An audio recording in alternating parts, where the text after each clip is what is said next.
Synthetic art could help AI systems learn. Artificial intelligence could improve image recognition when trained on AI-generated art. Real-world data often has gaps and flaws, impacting the AI's ability to recognize certain images.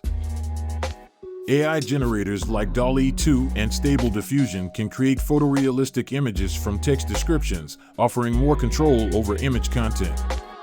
These can be tailored to various concepts, enhancing the AI's learning process.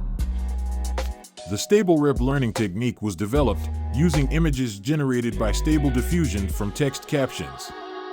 Multiple pictures were produced from identical prompts, helping the AI understand underlying image concepts. An enhanced strategy, StableRep Plus, was also developed, which trains on both images and text captions. It showed a 73.5% accuracy rate when trained on 10 million synthetic images, compared to 72.9% accuracy of CLIP when trained on 50 million real images.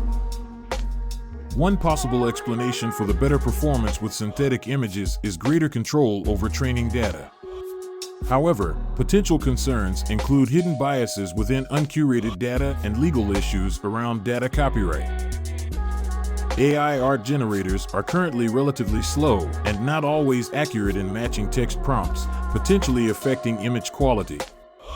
Future research will address these concerns and further scale up synthetic image datasets. The findings could have significant implications in fields where large volumes of real data are difficult to acquire, such as medical imaging or robotics. The full findings will be detailed on December 14th at the NeurIPS conference.